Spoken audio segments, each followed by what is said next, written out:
My son wants to live with me, Your Honor. Carla's voice echoed through the silent courtroom, calm yet filled with false emotion. I gripped the edge of the wooden bench so tightly that my knuckles turned white. It had been 8 long months since we buried my son Mark, and now here we were, fighting for the only piece of him left in this world, his 12-year-old son, Jacob. Jacob sat at the table, his shoulders stiff and tense under a navy blue blazer that seemed far too formal for a boy his age. Carla had insisted he dress up for court, wanting to make a good impression. It was ironic, because this was the same Carla who never noticed when Jacob went 3 days wearing the same dirty shirt at home.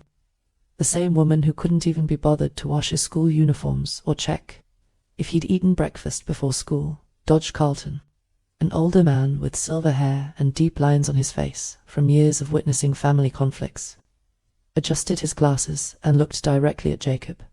"Is that true, young man? Do you want to live with your mother?" The room went completely silent. My attorney Sarah squeezed my hand gently, trying to reassure me. But deep down, we both knew how these cases usually went. Courts almost always favored the biological parent. Even though we had plenty of evidence showing Carla's neglect, even though Jacob had spent more nights at my house than at hers since Mark's death, it often didn't matter. She was still his mother, and that carried weight. Jacob slowly stood up. At 12, he was in that awkward stage of life no longer.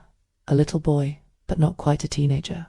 His limbs were lanky, his voice sometimes cracking as it shifted toward adulthood. When I looked at his face, it was like seeing my son, Mark, all over again. The same warm brown eyes, the same slight tilt to his smile. It sent a sharp wave of grief through me that nearly stole my breath. "Your Honor," Jacob said softly, his voice steadier than I expected. "Before I answer, may I show you something first?" He reached into his pocket and pulled out the phone I had given him for his birthday last month. Carla had forgotten to take him to their scheduled phone upgrade appointment, her 3rd time forgetting so. I had stepped in and surprised him with one. "I have a recording from last night," Jacob continued, holding the phone tightly. "I think it will help you understand."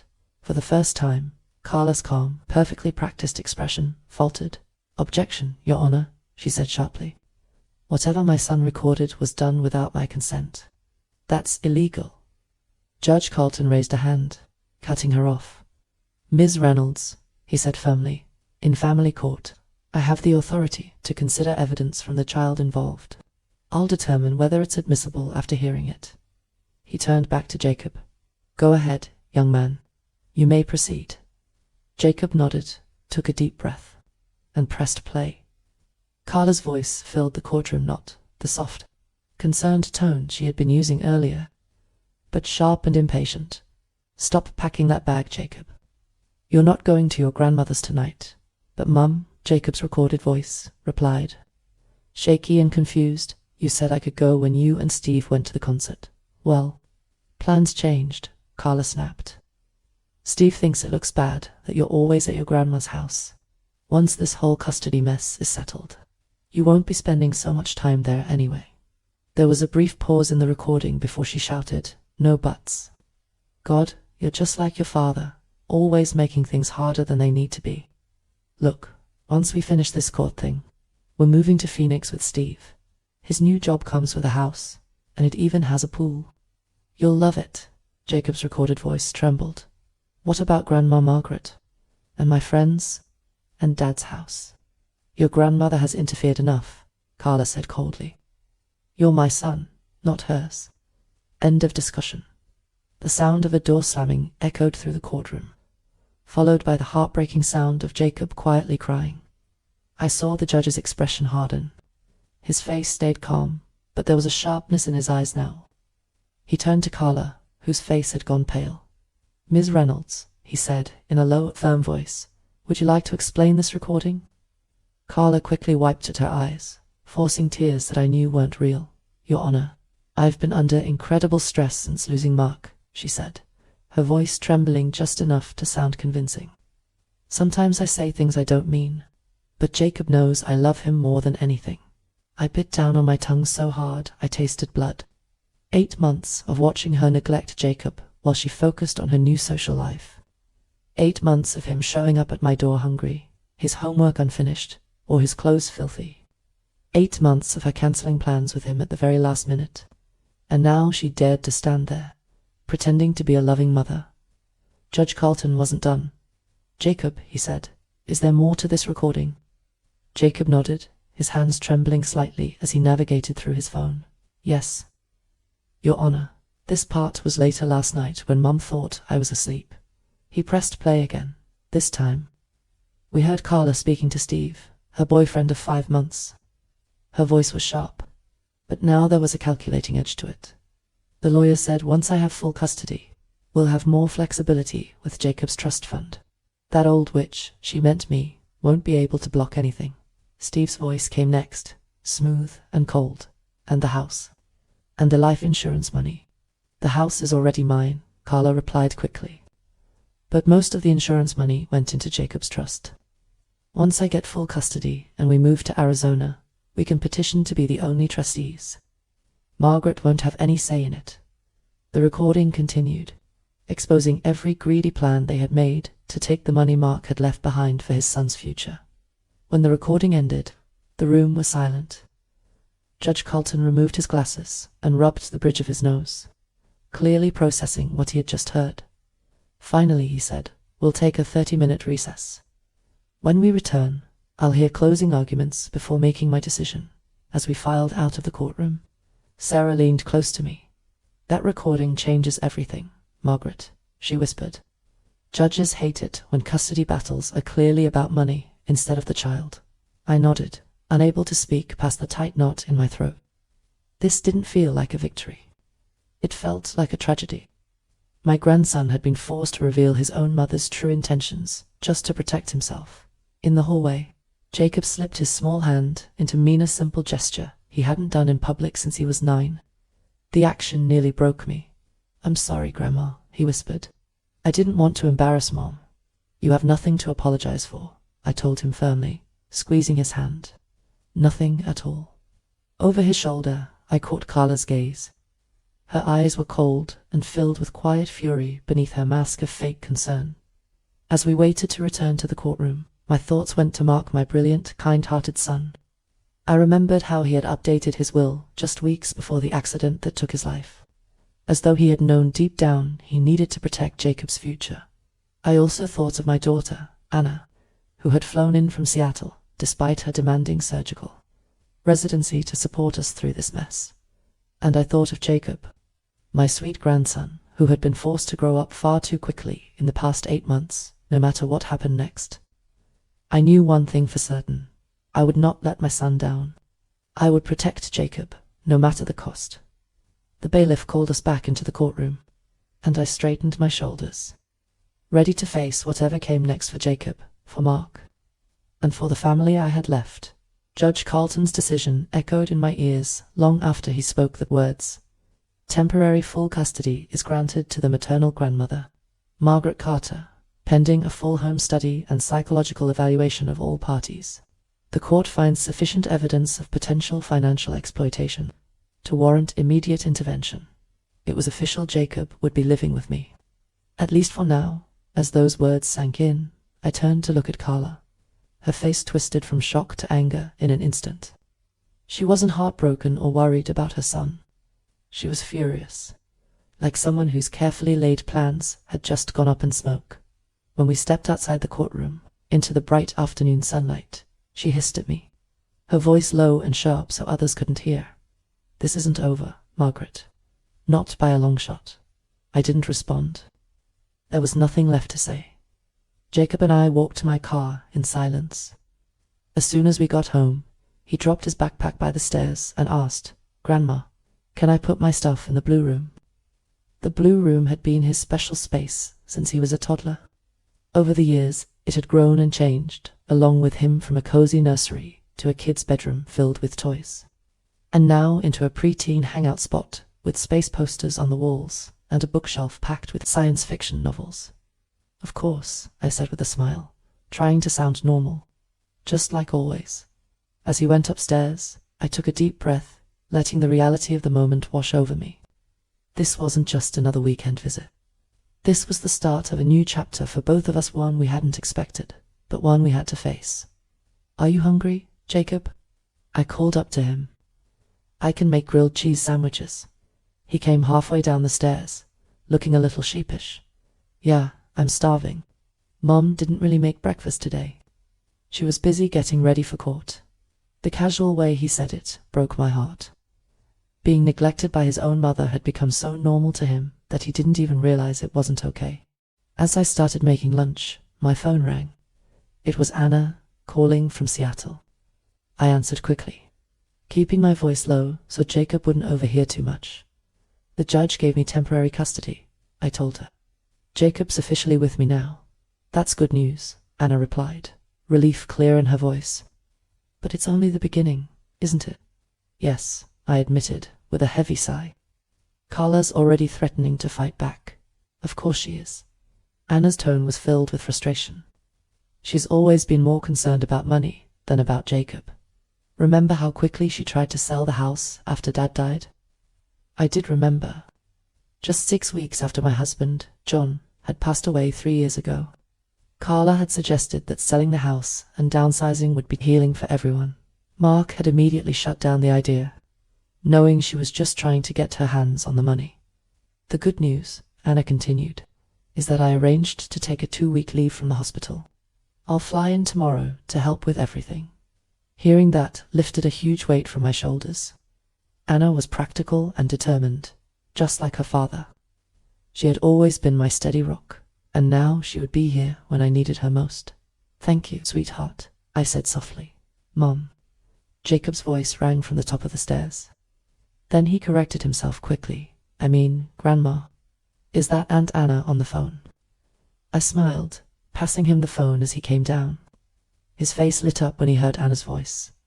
Anna had always been his champion.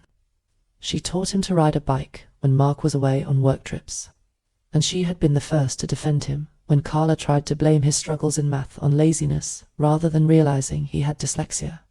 As Jacob happily chatted with her, my phone buzzed with another message. It was from Sarah. "My lawyer. Carla's lawyer is requesting an emergency hearing to overturn the temporary custody order. Claims the recording was illegal and that Jacob was coerced into making it. Court date set for next Tuesday. Don't worry, we're ready." I stared at the message, my brief sense of relief shattering. Of course, Carla wouldn't accept the judge's decision quietly. She never had. Jacob had no idea about the financial side of things, but I knew the truth. Mark's life insurance and company shares had created a trust fund worth nearly $2 million. Mark had wisely set it up so that Anna and I were the trustees until Jacob turned 20. Carla couldn't touch that money without full custody, and now we knew she'd do anything to get it. "Grandma," Jacob said, interrupting my thoughts. He handed the phone back to me. "Mum's calling. Should I answer?" I hesitated. The court order allowed reasonable phone contact between Jacob and Carla, but I hated the thought of her manipulating him. Still, I nodded. Double quotes, "Go ahead, sweetheart." "I'll stay here in case you need me," Jacob answered, his voice calm and careful. "Hi, Mum." Even from across the room, I could hear Carla's sharp, agitated tone, though not her exact words. Jacob's expression stayed neutral as he listened. "No, I wasn't coached," he said firmly. "I told the judge the truth." Another pause. His jaw tightened. "No, Grandma didn't tell me to record anything. I did it because—" He hesitated, listening again, then said with surprising strength, "I don't want to move to Phoenix with Steve. I want to stay here, in Dad's house, with my friends and Grandma." A longer pause. Then his face fell. "I know you're my mum," he said softly, "but that doesn't mean you get to decide everything." Whatever she said next made him flinch. Without another word, he handed me the phone and walked out of the room, his shoulders tense. "Carla," I said into the phone, keeping my voice level, even as anger boiled inside me. "You've turned my son against me," she spat. "Congratulations, Margaret. I hope you're satisfied."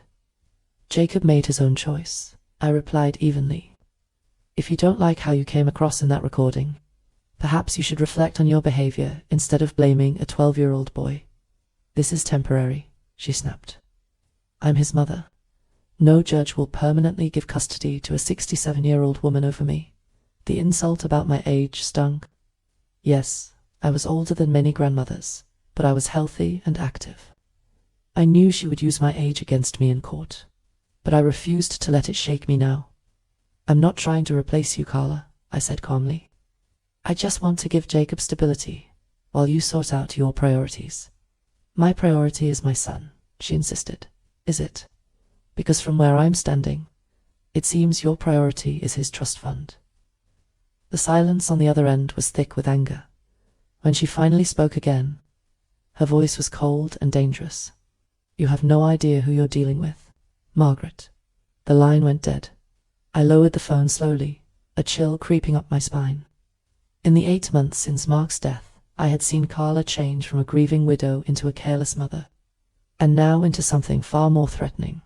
From upstairs, I heard the faint sound of Jacob playing his guitar, the same song Mark had been teaching him before the accident. The familiar melody steadied me. My phone buzzed again. A text from Anna. Flight lands at 10:15 a.m. tomorrow. Don't worry. Mom, we've got this. I took a deep breath. Focusing on what I could control, I made grilled cheese sandwiches and carried them upstairs to Jacob as he smiled and thanked me. I silently thanked Mark for having the foresight to set up that trust fund with Anna and me as co-trustees. Without it, Carla might have already drained every last penny, but even with the trust secure, I knew we were only at the beginning of this fight. Carla wanted full control, not just of Jacob, but of everything Mark had left behind, and I had no idea how far she would go to get it. The next morning, Anna arrived like a whirlwind of energy. She had always been a force of nature, organized, efficient, and fiercely protective. Before she even set down her suitcase, she said, I've already spoken with 3 child psychologists who specialize in custody evaluations, and I've gathered all of Jacob's medical records showing how many doctor's appointments were missed these past 8 months. I couldn't help but laugh softly. Hello to you too, sweetheart. Coffee. Anna paused, then laughed, finally hugging me tightly. Sorry, Mom. Sometimes I forget to start with a proper greeting. As we sat down with our coffee, she grew serious. How are you holding up? Really? I'm managing, I said honestly. It's Jacob I'm worried about. He's trying so hard to be brave, but this is a lot for him. He'll be okay, she assured me, squeezing my hand. We'll make sure of it. Jacob had gone to school that day, his first day back since the hearing. I'd given him the option to stay home, but he had insisted on keeping his routine. Dad always said school comes first, he'd told me, imitating Mark's serious tone so perfectly that it nearly broke my heart. Anna's smile faded. Where is Carla staying right now? At Mark's house, I admitted. The judge didn't order her to leave, just gave me temporary custody of Jacob. The mortgage is being paid from Jacob's trust fund, like Mark planned in his will. Anna's jaw tightened. So she's living in a house essentially paid for by her son's inheritance, while plotting how to take the rest of it. Before I could respond, my phone rang. It was Sarah. Margaret, she said without preamble, we have a problem. Carla has filed an emergency motion claiming you are exploiting Jacob. I almost laughed at the absurdity of it. She's accusing me of what? She's claiming you're using Jacob to get access to his trust fund for your own benefit, Sarah explained. She's demanding a full financial audit of every dollar spent since Mark's death. For a moment, I was speechless. Then a bitter laugh escaped me. That's ridiculous. Sarah, Anna, and I haven't used a single penny from Jacob's trust, except for the mortgage and his school tuition, exactly as Mark's will stated. I know, Sarah said firmly. The financial records will prove that. But Carla's move is strategic. She's trying to turn the focus away from her own actions. If she can get the court looking at you instead of her, it muddies the waters. Anna, who had been listening closely, clenched her jaw. That woman, she muttered, pacing the kitchen. She's literally accusing Mum of the very thing she's doing. There's more, Sarah added, her tone grim. Carla is also requesting supervised visitation for you, Margaret. She claims you're emotionally manipulating Jacob and turning him against her. My chest tightened in disbelief. That's outrageous. I have never spoken badly about her in front of Jacob. Not once. I believe you, Sarah said gently. But the court will need to investigate every claim. Expect a guardian ad litem to be appointed for Jacob and home visits from family services. When the call ended, I felt as if the floor had been ripped out from under me. I turned to Anna, who was visibly trembling with anger. This is classic Darvo, she said sharply. Deny, attack, reverse victim and offender. Carla's flipping the narrative. She's taking the things she's guilty of and accusing you of them instead. I sank into a chair, my hands shaking. The financial audit doesn't scare me. We've been meticulous about the trust fund. But accusing me of manipulating Jacob, that cuts deep, Anna. I've bent over backward to keep my opinions to myself. Even when she cancelled plans or left him waiting for hours. Anna knelt in front of me, her expression softening. Mum, anyone who spends even 5 minutes with you and Jacob will see the truth. You've been his rock while Carla has been, well, distracted, to put it mildly. I exhaled slowly, fighting back tears. We need to prepare Jacob for what's coming. Things might get even harder before they get better. Let me pick him up from school today, Anna offered. I'll take him out for ice cream, ease him into the conversation. Coming from his cool aunt might make it less scary. Thank you, I said. Relief washing over me. Anna had always had a special bond with Jacob, built on years of science experiments, shared secrets, and a deep understanding. In many ways, she'd been more like a mother to him than Carla, especially after Mark's death. While Anna headed to the school, I called Linda, my closest friend and neighbor. Linda had been my confidant through every twist and turn of this ordeal. She's claiming what? Linda exclaimed when I explained Carla's latest move. Margaret, that's insane. You've been practically raising that boy while she's been running around with her boyfriend. The court doesn't know that, I said quietly. All they see is what's presented as evidence. Then we need to give them evidence, Linda said firmly. I've seen Jacob coming to your house hungry because there was no food at Carla's. I've seen her drop him off and disappear for days. The whole neighborhood has seen it. Would you be willing to make a statement? I asked hesitantly. Involving others felt risky, like widening the battlefield. I'll do better than that, Linda declared. I'll get statements from everyone who's seen what's been happening. The Patels next door, the Rodriguezes across the street will all speak up. Carla won't be able to spin her lies if we all come forward. My chest tightened with gratitude. Thank you, Linda. That means more than you know. By the time Anna returned with Jacob, his favorite mint chocolate chip ice cream in hand, I had 5 emails sitting in my inbox. Each one was a detailed account from a neighbor describing Carla's neglect and my consistent presence in Jacob's life. Grandma, Jacob said as he walked into the kitchen. His face serious. Aunt Anna told me Mum is saying lies about you. I knelt to his level. Yes, sweetheart. She's telling the court things that aren't true. I can tell the judge what really happened, Jacob insisted. I have more recordings. Anna and I exchanged a worried glance. What kind of recordings? Anna asked carefully. Jacob pulled out his phone. Like when Mum forgot to pick me up from school. Or when she left me home alone all weekend with just $20 for food. And when she and Steve were talking about selling Dad's watch collection. His voice wavered. Dad said those watches would be mine when I got older. My heart ached as he scrolled through his files. I've been keeping track of everything since Aunt Anna showed me how to use the voice memo app. Jacob, I whispered, hugging him tightly. You shouldn't have to do this. He hugged me back, his thin arms trembling. Dad always said we have to stand up for what's right, even when it's hard. I'm not going to let Mom hurt you because of me, Grandma. I won't. Tears filled my eyes. For a moment I saw Mark and his son so clearly it was almost overwhelming. Anna cleared her throat, gently steering Jacob toward the living room. Why don't you show me your new science project? Grandma and I will finish talking.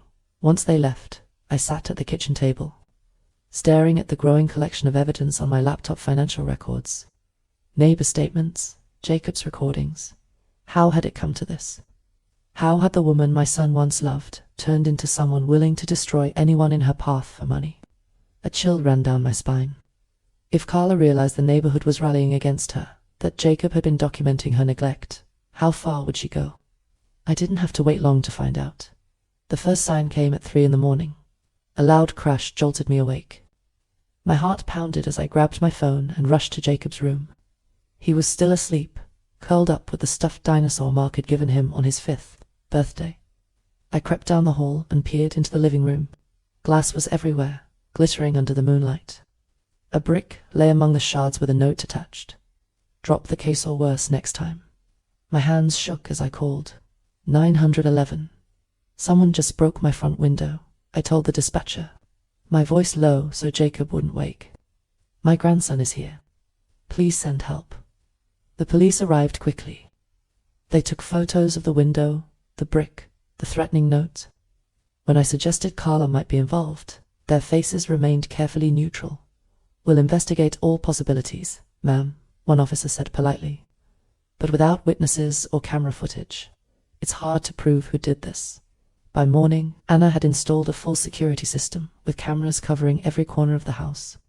Jacob watched with wide eyes, the reality of the danger sinking in. "Mum wouldn't really do that, would she?" he asked softly as we swept up the last of the glass. "She wouldn't throw a brick through your window." I hesitated, choosing my words carefully. "I don't know, sweetheart. Sometimes people make very bad choices when they're desperate." "It was Steve," Anna said flatly once Jacob left the room. "Carla wouldn't get her hands dirty." "But Steve, he seems like the type to think intimidation works." Sarah agreed and immediately filed for a restraining order, submitting the incident as evidence of escalating behavior. "This actually helps our case," she explained. "It shows just how far they're willing to go." 2 days later, the next attack came not physical, but just as painful. Carla launched a social media campaign, portraying herself as a heartbroken widow being separated from her only son by a controlling, manipulative grandmother. She posted carefully edited photos of herself with Mark and Jacob from happier times, mixed with tearful videos about grandparent alienation. The comment sections exploded with support for Carla. Strangers, distant relatives, even some casual friends of Mark's shared the posts, adding their own shocked reactions. Anna slammed her phone down in frustration.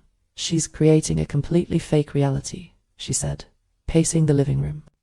"One where she's the loving mother and you're the villain. Should we respond?" I asked weakly. "Maybe we should set the record straight." "No," Sarah advised when we called her. "The court doesn't care about social media drama. If you respond, it just makes you look defensive. Document everything, but don't engage." It was the right advice, but following it was agonizing, especially when Jacob discovered the posts. "She's lying about you," he said, his voice shaking with anger.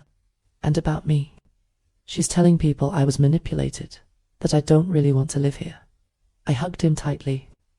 "The truth doesn't need to shout to be heard, Jacob. The judge will see through her lies."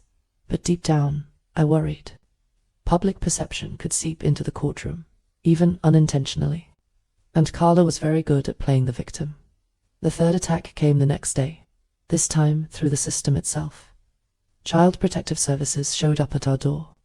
A social worker named Ms. Torres explained that they had received an anonymous report claiming I was neglecting Jacob's medical needs. Anna was furious. "This is absurd. Mum has taken him to every appointment since Mark died. He's healthier now than he's been in months." Ms. Torres was calm but thorough. She checked the house, the fridge, the pantry. She interviewed Jacob privately. When she finally returned to the kitchen, her expression softened. "Mrs. Carter, I want to be honest with you. We get a lot of false reports during custody disputes. Everything I've seen here tells me Jacob is safe and well cared for." Relief flooded through me. "Thank you. I appreciate your honesty. However," she added carefully, "the report included multiple allegations. This was just the first visit. There may be more follow-ups after she left." Anna immediately called Sarah. "She's weaponizing the system against us," Anna said angrily. "First social media, now CPS. What's next?" "Unfortunately, this is typical of high-conflict custody cases," Sarah replied. "The good news is that judges recognize the pattern. Each false report actually strengthens your case. But the constant attacks were wearing us down. I found myself jumping at every noise, checking the security cameras repeatedly, second-guessing every decision I made for Jacob's care. And Jacob, my sweet grandson, was struggling. He had trouble sleeping, ate less, and startled easily at loud sounds. When Anna suggested therapy, Jacob resisted at first. "I'm not crazy," he insisted, his young face defiant. "I'm just scared about what Mum might do next."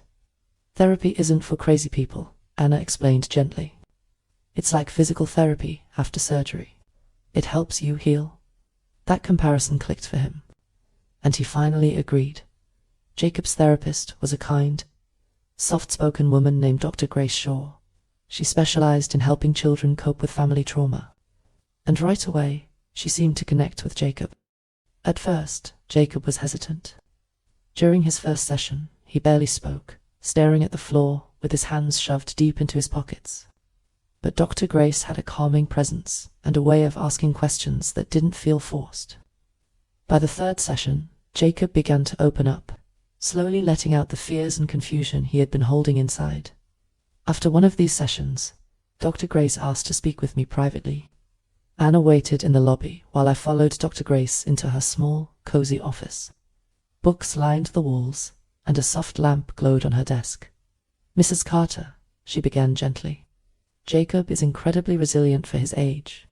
He's strong and very thoughtful, but he's carrying a heavy burden that no 12-year-old should have to bear." My throat tightened. "What kind of burden?" Dr. Grace folded her hands on the desk, her expression serious. "He feels responsible for protecting you from his mother. He's afraid that if he doesn't act like the adult, everything will fall apart." I closed my eyes for a moment, my heart aching.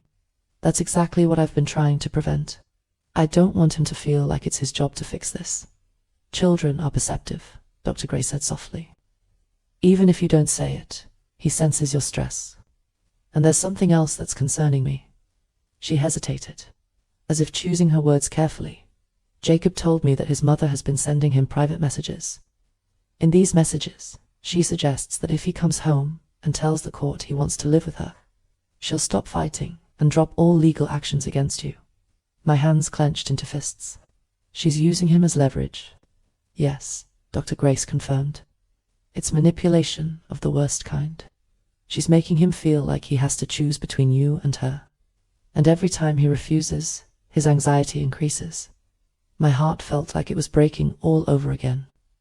"What can we do?" "First," Dr. Grace said firmly, "I recommend that all communication between Jacob and Carla be monitored through a court-approved parenting app. No private messages, no secret conversations. It will protect him emotionally and create a record of what's being said." I nodded, absorbing her words. "Second," she continued, "Jacob needs constant reassurance that this is an adult problem. He needs to know he doesn't have to fix it or protect anyone. You and Anna must handle it." "And third?" I asked, sensing there was more. Dr. Grace looked me directly in the eyes. "You need support too, Mrs. Carter. This battle would be difficult for anyone, but you're also grieving your son. If you don't care for yourself, it will be harder to care for Jacob." Her words hit me deeply. I'd been so focused on protecting Jacob that I hadn't thought about how worn down I was becoming. That evening, Anna and I discussed Dr. Grace's recommendations over dinner. "We'll file the motion first thing tomorrow," Anna said decisively. "No more secret messages from Carla." As I prepared dinner, Anna's phone buzzed with a text message. She glanced at the screen, then frowned. "It's from one of Dad's old colleagues at the hospital." "What does it say?" I asked, my stomach tightening. Anna's face darkened as she read. "Carla just got hired as an administrative assistant in the hospital's billing department." I froze. "The same department that handles employee medical records?" Anna nodded grimly. "Exactly. That means she could potentially access my information as a co-trustee of Jacob's trust." Fear shot through me like ice water. "Oh no, Anna. This can't be a coincidence." "It's not," she said bitterly. "She's looking for leverage. If she gets access to my records, she could twist something to make me look unfit." "Can you stop it?" I asked. I'll call HR in the morning, Anna said, already composing an email to her supervisor. They'll lock down my files, but Carla's move proves something she's not going to stop. Mom, every time we block one path, she finds another. That night, after Jacob finally drifted off to sleep, Anna and I sat on the back porch. The new security lights cast long shadows across the yard. It was the same yard where Mark had once played as a boy, the same stretch of concrete where he had taught Jacob to ride his bike. Anna's voice was quiet but firm. Mum, we can't just keep reacting to her. She wears us down. We need to end this completely. I stared out at the yard, my heart aching. How? We've done everything legally possible. Anna turned to me, her expression thoughtful. What's Carla's real motivation? Money, I said immediately. Everything she's done has been about gaining control of Jacob's trust fund. Exactly, Anna said. So, what if we use that against her? I blinked, unsure I understood. What do you mean? Mum, she said carefully, what if we gave her what she wanted, money, but on our terms? It sounded shocking at first, almost unthinkable. You mean, pay her to walk away? Anna nodded. Not out of Jacob's trust, of course. That's untouchable. But maybe if we offer her a personal settlement, she agreed to leave quietly. My mind spun with the idea. That feels wrong. It feels pragmatic, Anna corrected gently. Think about it, Mum. Every day this battle continues. Jacob suffers. The brick through the window, the CPS visit, the social media attacks, its death by 1,000 cuts. And Jacob feels every one of them. I thought about my grandson's trembling voice when he said he didn't want to move to Phoenix. About the way he jumped at loud noises now. Anna was right. This fight was breaking him. But even if she agreed, I said slowly, she'd still have visitation rights. She could still manipulate Jacob during visits. Anna's eyes met mine, unless the agreement included her voluntarily giving up her parental rights. The words hung in the air. Heavy with their meaning, Anna, I whispered. That's the most extreme option. I know, she said softly. But sometimes, extreme situations require extreme solutions. The next day, we met with Sarah in her office to discuss the idea. Sarah nearly dropped her coffee cup. You want to do what? Offer Carla money to voluntarily terminate her parental rights? I repeated. Not a penny from Jacob's trust, just personal funds. Sarah leaned back in her chair, clearly stunned. Double quotes Margaret. I understand why you'd want to end this. But paying someone to walk away could look like you're buying custody. A judge might view it as suspicious. Anna spoke calmly. That's why it has to be done carefully. Carla needs to believe this was her idea, not ours. Sarah rubbed her temples, thinking, even if we get past that, voluntary termination is rare. Courts usually only approve it when another parent is ready to adopt the child. Carla has been talking about moving to Phoenix, I said. If she presents it as a choice to give Jacob stability, rather than drag him across the country, maybe the court would see it differently. Sarah considered this for a long moment. It's risky, but it might work if Carla frames it correctly. That night, Anna made a call to someone she thought could help us. Steve's ex-wife works at my hospital, Anna explained. They had a messy divorce. If anyone wants to disrupt Steve's plans, it's her. 2 days later, my phone rang with an unknown number. I answered cautiously. Margaret, Carla's voice said smoothly. I think it's time we discuss a permanent resolution to our situation. My heart pounded, but I forced myself to sound calm. I'm listening. Let's be practical, Carla continued. This legal battle is exhausting for everyone. Emotionally, financially. There's a simpler solution. I stayed silent, letting her fill the space. Silence often made people reveal more than they intended. I've been considering relocating to Phoenix, she said after a pause. Steve's job opportunity there is incredible.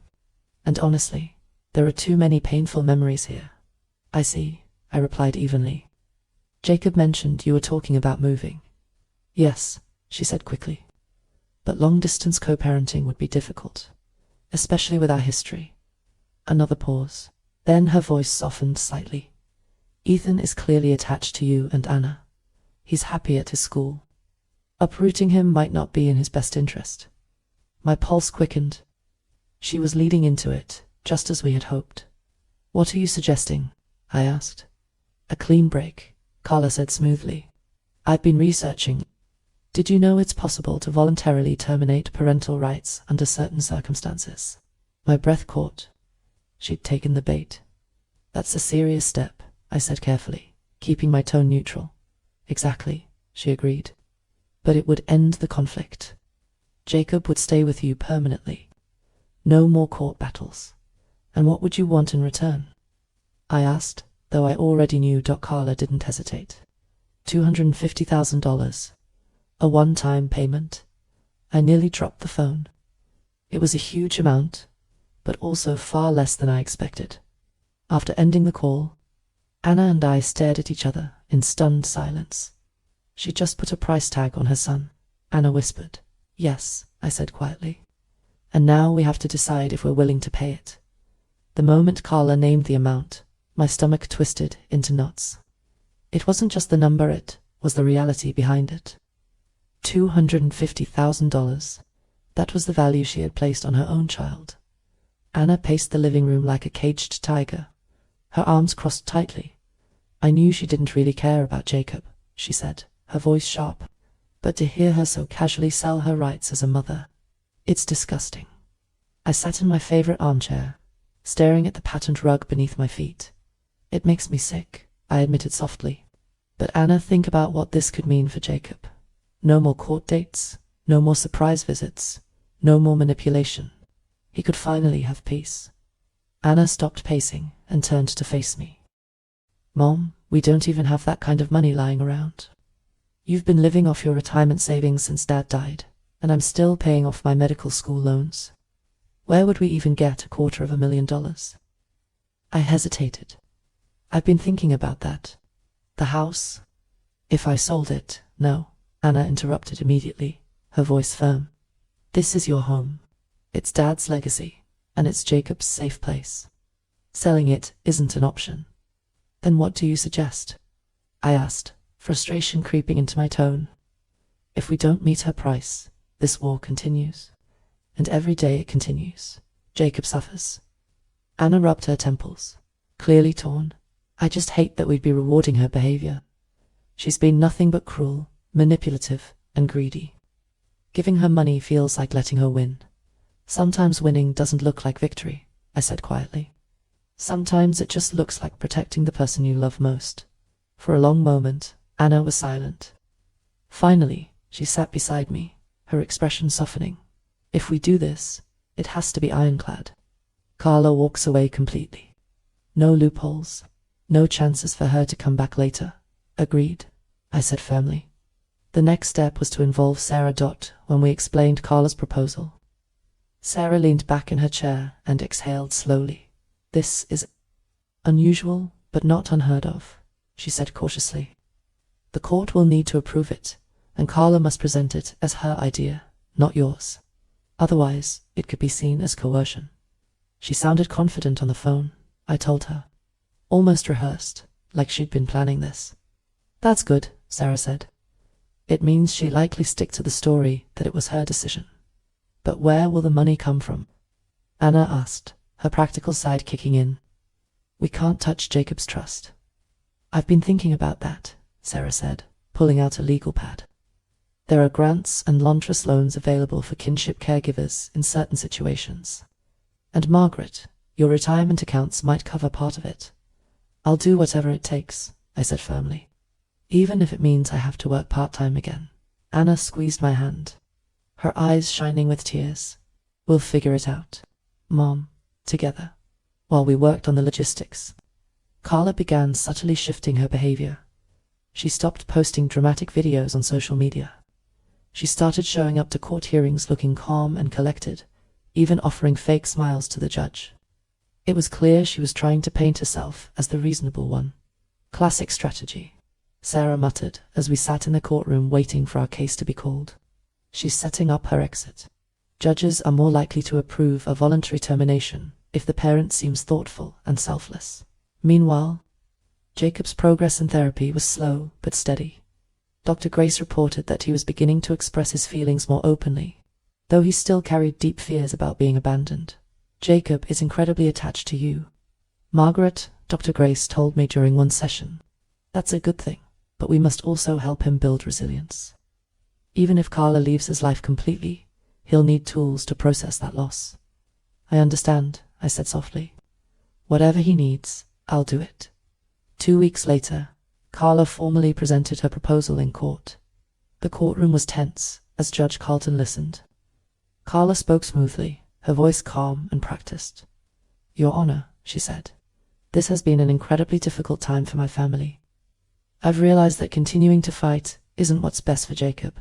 He's thriving with his grandmother, and I believe he should remain there permanently. The judge raised an eyebrow. Are you saying you wish to terminate your parental rights voluntarily? Yes, Carla said, nodding solemnly. This decision comes from love. I want Jacob to have stability and happiness, even if that means stepping back. It was a performance, and she played the role perfectly. Judge Carlton studied her for a long moment before speaking. This is a very serious step. Ms. Reynolds, the court will need to ensure that this decision is made freely and without outside pressure. There's no pressure, Carla said smoothly. This is entirely my choice. The judge turned to me. Mrs. Carter, do you support this arrangement? My heart pounded as I replied, yes, Your Honor. I believe it's in Jacob's best interest. After court, Carla approached me in the hallway. Her smile didn't reach her eyes. Have the funds ready by next Friday, she whispered, or I'll reconsider. Anna bristled beside me, but I squeezed her arm to keep her quiet. We'll be ready, I said evenly. Carla's smirk widened. Pleasure doing business with you. As she walked away, Anna muttered, I can't believe she has the nerve to act like this is some kind of business deal. In her mind, it is, I said bitterly. To her, everything has a price. The next week was a whirlwind of financial scrambling. I cashed out part of my retirement savings, and Anna applied for a caregiver loan through a state program. Sarah helped us set up a secure escrow account, so there would be a paper trail showing that none of the money came from Jacob's trust. The night before the transfer, I barely slept. I sat in Jacob's room, watching him sleep peacefully, his chest rising and falling in the soft glow of his nightlight. Mark's photo sat on the dresser, smiling back at me. I whispered to it softly. I hope I'm doing the right thing, sweetheart. I promised you I'd protect him. This might be the only way. The following morning, we met Carla and her lawyer at Sarah's office. The tension was thick as the paperwork was reviewed. Carla skimmed each page, clearly impatient. This clause here, she said, pointing to a section. It says I can't have contact with Jacob without written consent from Margaret or Anna. That seems restrictive. Sarah's tone was cool, but firm. That's the point, Ms. Reynolds. You're voluntarily terminating your parental rights. Once this agreement is finalized, you will no longer have legal authority over Jacob. Carla frowned, but didn't argue further. It was obvious she wanted the money more than she wanted access to her son. When it came time to sign, I felt my breath catch. Carla picked up the pen, twirled it between her fingers, and then scrawled her signature across the page. Just like that, she had severed her legal ties to Jacob. The room was silent for a moment. Then Carla's lawyer handed over a final copy, and the funds were released from escrow. Carla smiled a cold, victorious smile and tucked the check into her purse. Pleasure doing business, she said again, then walked out without looking back. As soon as she was gone, Anna turned to me, her voice trembling. Mom, it's over. She can't hurt Jacob anymore. I nodded, tears streaming down my face. I know, but why does it still feel like we lost something? Because we did, Anna said softly. We lost the illusion that Carla ever cared. Jacob's reaction was complicated. When we told him the news, he didn't cheer or smile. Instead, he sat quietly for a long time, staring at his hands. So, she really doesn't want me? He asked finally, his voice small. Oh, sweetheart, I said, pulling him into my arms. This isn't about you. This was about Carla's choices. You are deeply loved by me, by Aunt Anna, and by your dad. Jacob clung to me, his tears soaking my shirt. "Dad would have stayed," he whispered. "He wouldn't have left me." "No," I said firmly, stroking his hair. "Your dad didn't choose to leave. And now, neither will we." For a few weeks, life felt almost normal. Jacob settled into a routine of school, therapy, and guitar lessons. Anna and I finally exhaled, believing the storm had passed. But just when I began to relax, a new problem emerged. Sarah called one evening with an urgent tone in her voice. "Margaret, you need to sit down for this." My stomach dropped. "What is it?" "It appears Carla never actually moved to Phoenix," Sarah said. "She and Steve are still in town, and she's been seen meeting with someone connected to child services." Anna's face went pale as she listened on speakerphone. "What does that mean?" "It means," Sarah said grimly, "that Carla might not be done with us after all." The moment Sarah told us Carla hadn't moved to Phoenix, my chest tightened with dread. "But why would she lie about leaving?" I asked, my voice trembling. "She signed the agreement. She gave up her rights. She has the money. What more could she possibly want?" On the other end of the line, Sarah's voice was calm but serious. "That's what worries me. I don't think this is about legal custody anymore. If she's meeting with someone connected to child services, she might be trying to create problems for you another way." Anna paced the living room, her hands clenching and unclenching. "She's like a snake. Every time we think we've cut off the head, she grows another one." Jacob, who had been in the kitchen doing homework, peeked around the corner. "Is it about Mom?" he asked softly. I forced a smile, though my heart was pounding. "Sweetheart, don't worry about that. Aunt Anna and I are just talking about grown-up stuff." He didn't look convinced, but he nodded slowly and went back to his books. As soon as he was out of earshot, Anna lowered her voice. "Mom, we need to be ready for anything. Carla might have lost custody, but she hasn't lost her obsession with control." Sarah agreed. "I'll file a notice with the court that Carla is still living locally. If she's violating the spirit of the agreement, the judge needs to know." After the call ended, Anna sank onto the couch, rubbing her temples. "This isn't over," she muttered. "She's going to keep poking at us until something breaks." 2 days later, a letter arrived in the mail. The envelope had no return address, but the moment I saw the handwriting, my stomach dropped. It was Carla's hands shaking. I opened it. The message was short, but chilling. "You may have won in court, but you can't keep him forever. He's mine, and one way or another, he's coming home." I read it twice, my breath catching. There was no signature, but it didn't need one. Anna read over my shoulder, her face darkening with fury. "This is a direct threat. We need to take it to the police." "We don't have proof it's from her," I said weakly, though we both knew it was. "What if they don't take it seriously?" Anna folded the letter carefully. "Then we keep building our case. Every threat, every sighting, every suspicious move document, it all." That night, I barely slept. I kept getting up to check on Jacob, who was peacefully asleep in his bed, completely unaware of the storm brewing around him. The following afternoon, Dr. Grace called me after Jacob's therapy session. "Margaret," she said gently, "I'm concerned about Jacob. He told me he's been having nightmares again." My heart sank. "About what?" "About being taken away," Dr. Grace explained. "In his dreams, his mother shows up suddenly and drags him out of the house. He says he wakes up before you can save him." Tears stung my eyes. "Oh, my poor boy," Dr. Grace continued. "I think it's time we increase his sessions to twice a week. The uncertainty he's feeling right now is making his anxiety worse." "Of course," I said immediately. "Whatever he needs." Before we hung up, Dr. Grace hesitated. "There's something else." Jacob mentioned overhearing a conversation between Carla and Steve at a park near his school. My grip on the phone tightened. "What did they say?" "He couldn't hear everything," Dr. Grace replied carefully, "but he caught a few words. Arizona, papers, and Grandma doesn't know." A chill ran down my spine. "They're planning something," I whispered. "Something they don't want us to know about." The next morning, Anna and I decided to stake out Mark's old house, the one Carla was still living in. We parked down the street in Anna's car, hidden behind a row of overgrown hedges. At first, nothing happened. Carla left briefly around noon, probably to get lunch.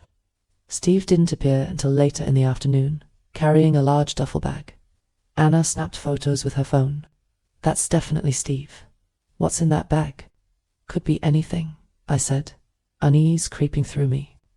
Clothes, documents, cash. We stayed until sunset, but they didn't leave together. It was a frustratingly quiet day. Maybe we're being paranoid, I admitted as we drove home. Maybe they really are moving to Phoenix and just haven't told us. Anna shook her head. No. If they were leaving, they wouldn't be sneaking around like this. Later that night, I got a call that made my blood run cold. It was Linda, my neighbor. She sounded frantic, double quotes Margaret. I just saw Carla's car parked near Jacob's school. She was sitting inside, engine running, just watching the building. My knees went weak. Oh no, what time? About 30 minutes ago, Linda said. I almost went over to confront her, but then she drove off. Thank you for calling, I said, my voice shaking. Please, if you see her there again, call me right away. After hanging up, I immediately checked our security cameras. Everything at home looked normal, but my gut told me this wasn't random. Carla was watching Jacob, waiting for the right moment. The very next day, my fears were confirmed. Jacob didn't come out of school at dismissal time. I stood near the front gate, scanning the crowd of kids pouring out.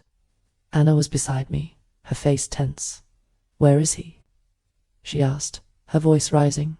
Panic surged through me. He should have been out by now. We rushed to the school office. The secretary checked the attendance records. Jacob was here all day, she said, confused. He left at dismissal, like usual. Anna and I exchanged a terrified glance. He's not here, Anna said sharply. Call the police. As the minutes stretched into an eternity, my mind spiraled with fear. Was this it? Had Carla finally made her move? Then, just as the police arrived, Jacob appeared walking calmly down the sidewalk, completely unharmed. I ran to him, pulling him into my arms. Jacob, where were you? He looked confused. I stayed after to talk to my science teacher. I told you this morning. My heart was still racing. You didn't say after school, sweetheart. I thought I couldn't even finish the sentence. Anna crouched beside him, her hands on his shoulders. Jacob, did you see Mom today? Or Steve? Jacob shook his head. No, why? I forced a smile, trying to hide my panic. No reason, honey. Let's just get home. That night, after Jacob went to bed, Anna and I sat at the kitchen table, both of us exhausted. This is no way to live, Anna said quietly. We're constantly on edge, waiting for something to happen. I know, I admitted. But what choice do we have?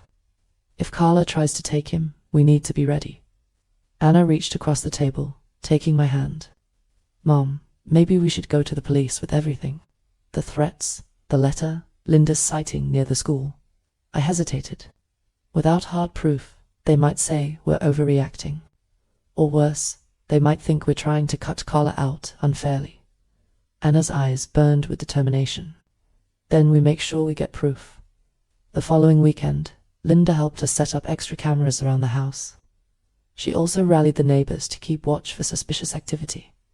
This whole street loves Jacob, Linda said firmly. We won't let anything happen to him. Her kindness brought tears to my eyes. Thank you, Linda. I don't know what we'd do without you. As we worked, Jacob came outside, his face thoughtful.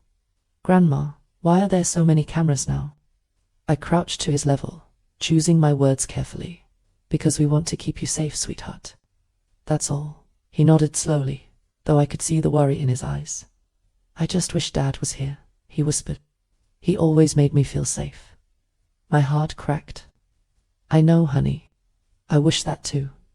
Later that night, after everyone was asleep, I sat alone in the living room. The house was quiet, except for the soft hum of the new security system. I stared at the photo of Mark on the mantelpiece, tears slipping down my cheeks. Mark, I whispered. I promised I'd protect him. I'm doing everything I can, but Kailash is relentless. I don't know how much longer we can fight like this. At that moment, a faint noise outside caught my attention. I froze, my heart pounding. Through the window, I saw a shadow move near the edge of the yard. I grabbed my phone and pulled up the security camera feed. There it was clear as day. Carla, standing at the edge of our property, just staring at the house. The next morning, Anna called Sarah immediately and sent her the footage. "This is it," Anna said, her voice shaking. "She was on our property in the middle of the night. That has to be enough to get a restraining order." Sarah agreed. "I'll file today. But this, plus the letter and Linda's statement. The court should take it seriously." When Jacob woke up, I decided to tell him a simpler version of the truth. "Sweetheart," I said gently, "we saw your mum outside last night. She wasn't supposed to be here." Jacob's eyes widened. "Was she trying to take me?" "No, honey," I said quickly, hugging him close. "But she was breaking the rules, and we're making sure it won't happen again." He clung to me tightly. "I don't want to go with her, Grandma. Please don't let her take me." "I won't," I promised, my voice breaking. "I swear to you, Jacob, I won't." The footage of Carla standing outside our house in the middle of the night gave me chills every time I replayed it. Her stillness was unnerving. She hadn't knocked, hadn't yelled, hadn't tried to sneak inside. She just stood there, staring at her home like a predator watching its prey by sunrise. Anna and I were at Sarah's office, clutching a flash drive containing the video and a copy of Carla's threatening letter. Sarah reviewed everything carefully, her face tightening as she watched the footage. "This is strong evidence," she said finally. "Combined with the letter and Linda's eyewitness account near the school, the judge should have no problem granting a restraining order." Anna leaned forward, her voice sharp. "Can we make it ironclad? I don't want Carla anywhere near Jacob, not at school, not at home, not even at the grocery store." Sarah nodded. "We'll request a protective order with strict distance requirements. If she comes within 200 yards of Jacob or either of you, she could be arrested immediately." My hands trembled with both relief and fear. "Do you think it will stop her?" Sarah hesitated. "It will give you legal grounds to act, but whether it stops her, that depends on how far she's willing to go." 2 days later, we were back in court. Carla sat at the other table, looking composed and innocent, like she hadn't been caught lurking outside my home in the dead of night. Steve was beside her, his jaw tight, his eyes cold. Judge Carlton reviewed the footage silently, his expression unreadable. When he finally looked up, his gaze was sharp. "Miss Reynolds," he said, addressing Carla, "this video clearly shows you on Mrs. Carter's property at approximately 2:17 a.m. Care to explain?" Carla put on her best wounded expression. "I was worried about my son, Your Honor," she said smoothly. "I couldn't sleep, so I drove by to check on him.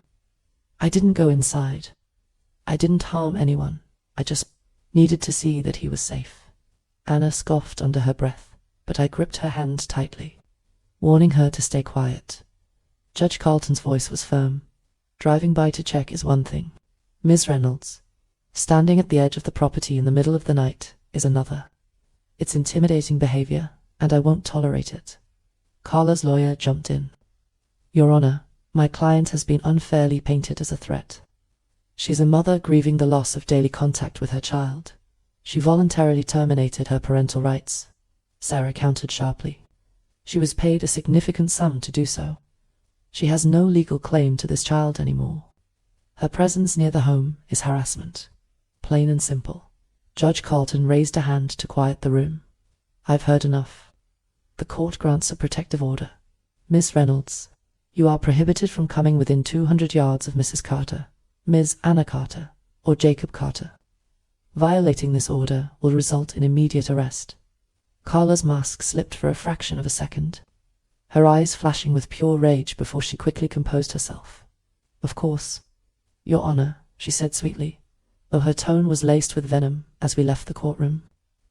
Anna exhaled shakily. That's one victory down. But somehow, I don't think she's done. The following week, things seemed quiet. Jacob started sleeping better, his nightmares easing slightly. Dr. Grace was pleased with his progress and encouraged us to maintain his routine. "Stability is key," she reminded me during a session. "The more predictable his environment, the safer he'll feel. I tried to take her advice to heart. We kept up with school, guitar lessons, and family dinners. For a brief moment, life almost felt normal again. But deep down, I couldn't shake the feeling that Carla was simply regrouping. My fears were confirmed one Saturday afternoon. Anna and I were in the kitchen, baking cookies with Jacob, when my phone buzzed. It was Linda, and her voice was urgent. "Margaret, turn on the news," she said quickly. "Channel 5. Confused, I grabbed the remote and switched on the TV. There, on the screen, was Carla sitting for an interview with a local reporter. She looked polished and pitiful, wearing a soft blue sweater and just the right amount of makeup to make her seem vulnerable. "My son was taken from me," Carla said, her voice breaking dramatically. "My late husband's family manipulated the system and paid me to step aside. I only agreed because they promised I could still see him. Now they're keeping him from me entirely." The reporter leaned forward sympathetically. "That must be devastating for you." "It's unbearable," Carla said, dabbing at fake tears. "I just want to be a mother to my child again. Isn't that every woman's right?" Anna's mouth fell open. "She's completely twisting the truth." Jacob froze, his small hands covered in flour. "Grandma," he whispered, his eyes wide with fear. "Why is Mom on TV saying that?" I muted the television and crouched beside him. "She's telling a story that isn't true, sweetheart," I said gently. "But don't worry. We know the truth, and so does the judge." "But what if other people believe her?" Jacob asked, his voice trembling. "What if they think you're the bad guy?" My heart ached. People who matter know the truth. That's what counts. Anna, however, was less calm. "She's going public because she's losing legally," she said, pacing the room. "If she can't win in court, she'll try to win in the court of public opinion." The interview had immediate consequences. Within hours, our phones were flooded with calls and messages, some supportive, others hateful. Strangers accused me of stealing my grandson, of being a selfish grandmother, keeping a loving mother away from her child. Even some distant relatives began questioning us. One cousin texted, "Why didn't you just let Carla raise her own son? Mark wouldn't want this fighting." I deleted the message without replying, my hands shaking. "This is exactly what she wants," Anna said, anger simmering in her voice. "Confusion, doubt. She's trying to make us look like villains." Sarah advised us not to respond publicly. "Let her make noise," she said firmly. "The judge will see through it. Just keep documenting everything." But Carla's campaign didn't stop there. A few days later, reporters started showing up near Jacob's school. They lingered outside with cameras, hoping to catch a glimpse of him. Jacob came home that day, pale and shaken. "Grandma," he said, dropping his backpack, "people were taking pictures of me when I got out of school. They were shouting questions." My heart broke. I hugged him tightly. "I'm so sorry, honey. They have no right to do that." Anna's face was thunderous.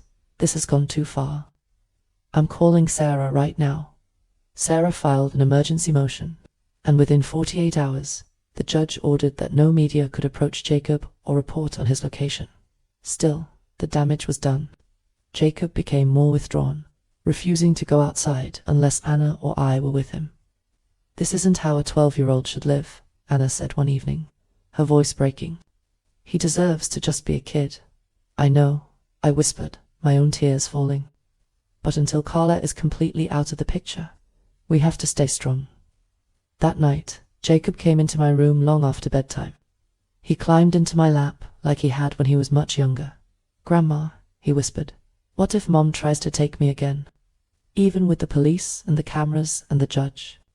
I held him close, rocking him gently. "She won't, Jacob. You're safe here. Aunt Anna and I will never let anyone hurt you. But what if you can't stop her?" His voice was so small, so scared. "Then I'll fight harder," I promised, my voice steady. "I'll fight until my last breath if I have to." He nodded, resting his head against my shoulder. "I believe you, Grandma." The next morning, we received a call that changed everything. It was Dr. Grace, her voice urgent. "Margaret, there's been a development," she said.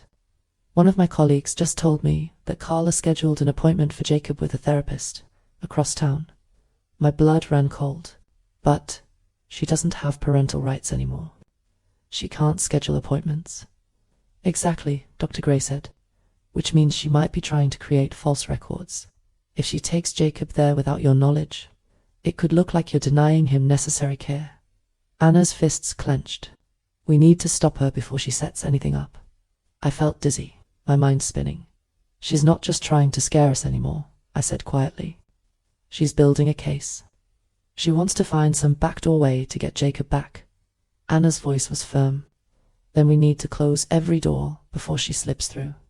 We immediately contacted Sarah, who moved fast.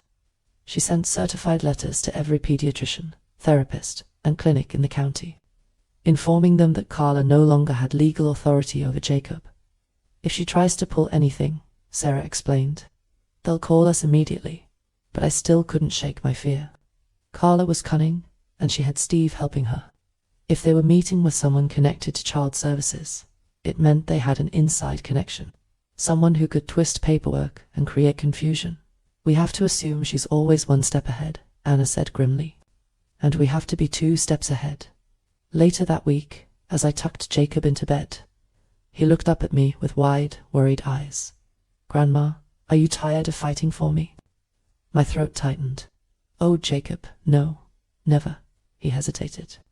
Then whispered, sometimes I think it would be easier if I just went with Mum. Then you wouldn't have to fight anymore. The words pierced me like a knife. Jacob, I said, cupping his face gently, listen to me.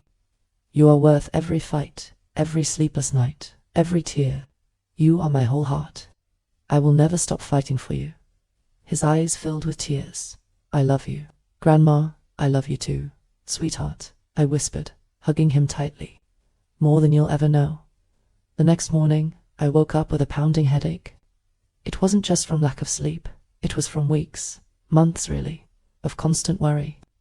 The battle with Carla was wearing me down, but I couldn't let Jacob see that. As I got dressed, I heard quiet voices coming from the kitchen. Anna was talking to someone on the phone, her tone sharp and controlled. Yes, I understand, she said. But if Carla is still trying to schedule appointments for Jacob, we need those records flagged immediately. There was a pause. Then Anna's voice hardened. No, I don't care if it's unusual. This isn't just about paperwork. This is about protecting a child. When she hung up, she rubbed her temples and sighed heavily. That was the county health administrator, she explained when she saw me. I've managed to get a red flag placed on Jacob's file. If anyone, Carla included, tries to schedule anything under his name, we'll be notified. That's a relief, I said, though my anxiety didn't fully ease. But Anna, she's getting smarter. If she has someone on the inside, they could override that. Anna frowned, nodding slowly. I know. That's why we have to stay vigilant. Mum, we can't assume anything is safe anymore. Later that morning, I drove Jacob to school. He was unusually quiet in the back seat, staring out the window as the autumn leaves swirled across the road. Are you nervous about your math test today? I asked, trying to lighten the mood. Jacob shrugged. A little. His answer was too quick, too clipped. I glanced at him through the rearview mirror. Sweetheart, is something bothering you? He hesitated before speaking, his voice barely above a whisper. Some kids at school saw Mum's interview on TV. They were asking me why I don't live with her. My heart ached. Oh, Jacob. I'm so sorry. They said it's weird that I live with my grandma instead of my mum, he continued, his lower lip trembling. I didn't know what to say. You don't owe them an explanation, I said gently. But if you want, you can tell them the truth, that you live with me because you're safe and loved here. Jacob didn't answer. He just turned his face toward the window again, and my heart broke a little more. That afternoon, I picked him up and noticed a man standing near the school gate. He wasn't a teacher or a parent I recognized. He had a baseball cap pulled low and kept glancing toward the kids as they came out. My instincts screamed at me, Jacob. Stay close to me, I said, gripping his hand tightly. We walked quickly to the car, and I glanced back just in time to see the man watching us. He wasn't smiling. He wasn't waving. He was just watching. As soon as we were in the car, I locked the doors and pulled out my phone. Anna, I said urgently when she answered. There's a strange man hanging around Jacob's school. I don't like it. Anna's voice sharpened instantly. Get Jacob home. I'll call Linda and have her check the neighborhood cameras. By the time we got home, Anna was pacing the porch, her face pale with anger. Mum, Linda checked her footage. That same man was near the house last night, too. My stomach dropped. Do you think, Steve? Anna nodded grimly. It fits. Carla wouldn't get her hands dirty, but Steve, he's the kind of man who would. I hugged Jacob tightly. Go upstairs, sweetheart. Start on your homework while Aunt Anna and I talk. Once he was out of earshot, Anna turned to me, her voice shaking. Mom, this isn't just harassment anymore. This feels like stalking. If Steve's watching the house and the school, he's planning something. My knees felt weak. We need to go to the police. Now, at the police station, we met with Officer Daniels, a calm, professional man who had handled our previous reports. He listened carefully as we explained everything. The man at the school, the footage, the restraining order against Carla. This is serious, he said. Taking notes. I'll increase patrols around your house and the school. And if you can get a clear photo of this man, we'll run it through our system. Anna showed him the security footage from Linda's camera. It wasn't perfect, but the man's face was visible enough to identify. I'll have this processed immediately, Officer Daniels said. In the meantime, make sure Jacob isn't walking anywhere alone. We already don't let him, I said, my voice trembling. But thank you, officer, that night. I couldn't sleep. Every noise made me jump. Around midnight, I checked the cameras and saw movement near the back fence. My heart raced as I zoomed in, but it was just a raccoon. I sank into a chair, exhausted and overwhelmed. Anna came downstairs a few minutes later, rubbing her eyes. Couldn't sleep either. She asked softly. No, I admitted. I keep thinking about Mark. He'd know what to do. Anna sat beside me, her voice gentle. Dad would be proud of you, Mum. You've been fighting like a warrior for Jacob. Tears filled my eyes. I just want him to have a normal childhood. Is that too much to ask? No, Anna said firmly. And we're going to make sure he gets it. The next morning brought unexpected news. Officer Daniels called with an update. The man near the school, we identified him. His name is Rick Dalton. He has a history of doing private security work. My stomach churned.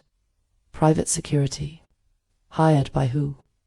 That's the question, Daniels said. We don't have proof yet, but given your situation, it's likely connected to Carla or Steve. Anna's jaw clenched. So now they've got hired help watching us. That's terrifying. Daniel's voice was steady. Don't panic. Knowing who he is gives us an advantage. If he crosses the line, we can act immediately. While the police handled that, Sarah called with troubling news of her own. Carla filed a new motion, she said grimly. She's claiming you and Anna violated the termination agreement. My head spun. Violated it? How? She's alleging that you failed to pay the full settlement amount on time, Sarah explained. She says because of that, the agreement is void and she wants her parental rights reinstated. Anna's voice exploded with fury. That's a blatant lie. The money was paid through escrow. There's a paper trail. Exactly, Sarah said. We'll prove it in court. But Carla knows even filing the motion causes stress and confusion. I sank into a chair, my hands shaking. She won't stop. She never stopped that evening. Jacob sat on the couch, quietly strumming his guitar. The soft notes filled the living room, bittersweet and haunting. It was the song Mark had been teaching him before the accident. I sat beside him. You're getting really good at that, I said softly. Jacob gave a small smile. Dad would have liked it, huh? He would have loved it, I said, my throat tight. After a pause, Jacob whispered, Grandma, why is Mum doing this? My heart broke. Oh, sweetheart. I wish I knew. Does she hate me? His voice trembled. No, I said firmly, hugging him close. She doesn't hate you. She just makes bad choices. This isn't your fault. He nodded, but I could tell he didn't fully believe me. The next day, we got another scare. As Anna was backing out of the driveway to take Jacob to school, a dark SUV sped past and nearly clipped her bumper. Anna slammed on the brakes, her heart pounding. The SUV didn't stop, it just kept going. When she pulled back into the driveway, her hands were shaking. "That wasn't an accident," she said, breathing hard. "They wanted to scare us." Jacob's face went pale. "Mum wouldn't do that, would she?" Anna looked at me, unsure how to answer. I stepped in quickly. "Sweetheart, we don't know who it was, but we're going to be extra careful, okay?" Later, Linda came over with new information. "One of the neighbors saw Steve meeting with that security guy, Rick Dalton," she said urgently. "They were at a diner 2 towns over." It looked like a serious conversation. Anna's jaw tightened. "That confirms it. Steve's behind this." I felt cold all over. "But why hire someone like that? What are they planning?" Linda glanced toward Jacob, who was playing in the yard, then lowered her voice. "Margaret, I think they're planning to take him." Those words echoed in my head long after Linda left. That night, I double-checked every lock, every window, every camera feed. Anna stayed up with me, her laptop open as she researched security systems. "Mom," she said finally, her voice tense, "I think we should leave town for a while. Maybe go stay with my friend Emily in Seattle. Just until things calm down." I shook my head. "If we run, Carla wins. This is Jacob's home. This is where Mark raised him. We can't abandon it."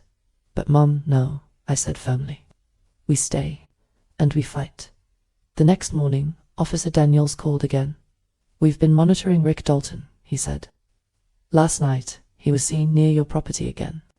We've got patrol cars in the area, but be extra cautious." I thanked him, my heart pounding. After hanging up, I looked at Anna. "This is it. They're closing in." Anna's eyes were fierce. "Then we make sure they regret it." Later that day, Sarah called with urgent news. "The judge reviewed Carla's motion," she said. "He's setting an emergency hearing for Monday." I swallowed hard. "What does that mean for us?" "It means," Sarah said, "we have 1 weekend to gather every piece of evidence we have.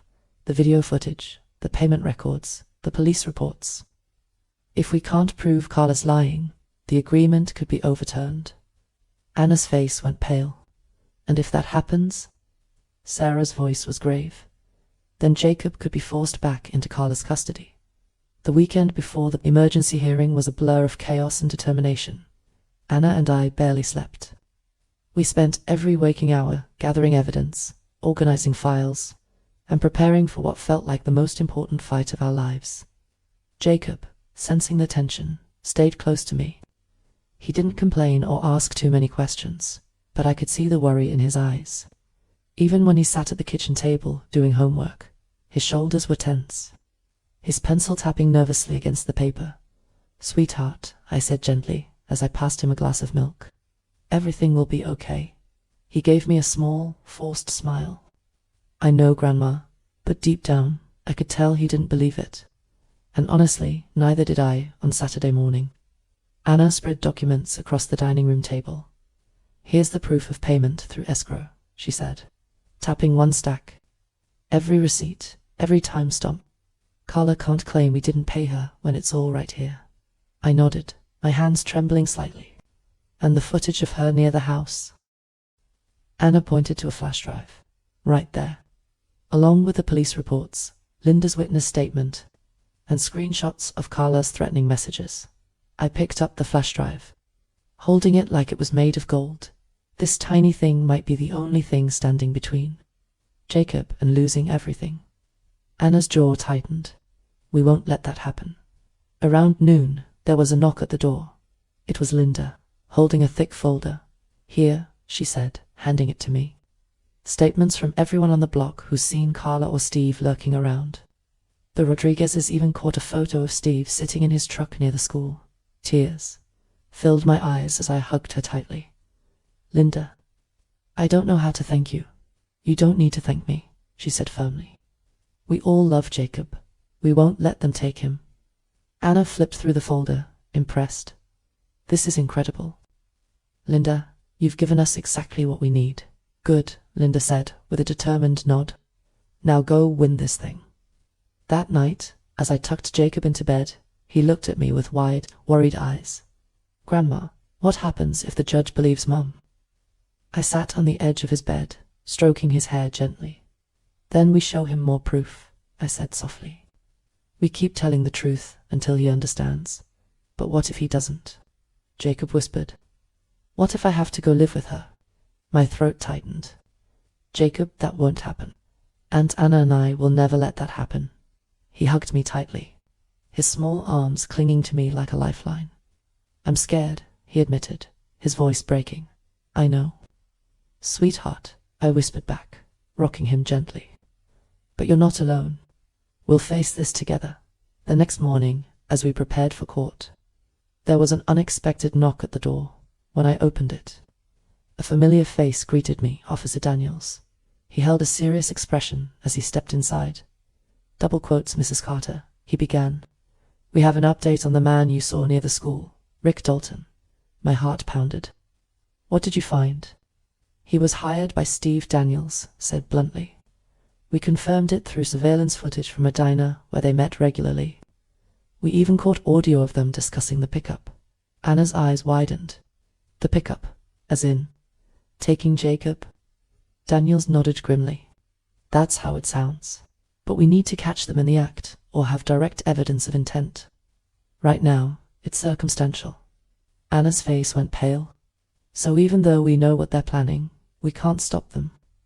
"Not yet," Daniels said carefully. "But if they try anything, we'll be ready." I gripped his arm desperately. "Please, Officer Daniels, don't let them get near my grandson." "You have my word," he said firmly. "We'll have extra officers around the courthouse tomorrow." That night, I barely slept. I kept replaying Daniel's words in my head. The pickup? It made Jacob sound like a package, not a child. Every time I closed my eyes, I saw Carla's cold smile, Steve's calculating gaze, and Jacob being pulled away from me. Around 3 a.m., I sat by Jacob's bed, watching him sleep. His face looked so peaceful, so innocent. "Mark," I whispered to the photo on the nightstand, "please watch over your son tomorrow. I can't lose him. Not after everything." The day of the hearing dawned grey and rainy, as if the weather itself understood the gravity of what was about to happen. Anna and I dressed Jacob in his best clothes, a navy sweater and khakis, and reminded him gently, "You don't have to speak unless the judge asks you a direct question." "I know," he said quietly, clutching his small backpack. "I just want this to be over." "Me too," I said, hugging him tightly. As we drove to the courthouse, we passed by 2 police cars parked strategically nearby. I felt a tiny flicker of relief, knowing Officer Daniels was keeping watch. Inside the courtroom, Carla sat at the opposing table, her demeanor calm and confident. Steve was beside her, his expression smug. Carla's lawyer opened with a dramatic statement. "Your Honor, my client was deceived. She was promised visitation and a continuing relationship with her son, but instead, she was completely cut off. And to make matters worse, the payment she was owed was not delivered in full." Sarah rose immediately, her voice sharp and clear. "Your Honor, every penny was paid through a secure escrow account. We have detailed records proving that." Judge Carlton glanced between the two sides. "Let's see the evidence." Sarah handed over a thick packet of documents. "These are the payment receipts, timestamps, and bank confirmations. The numbers match perfectly." Carla's lawyer barely glanced at them before launching into his next argument. "Even if the payments were made, Mrs. Carter has engaged in harassment by refusing to allow my client any contact with Jacob." Anna couldn't stay silent. "That's because she voluntarily terminated her parental rights. She has no legal authority to contact him." Judge Carlton raised a hand sharply. "Ms. Carter, please remain calm." Anna sat down. Seething. Then came the turning point.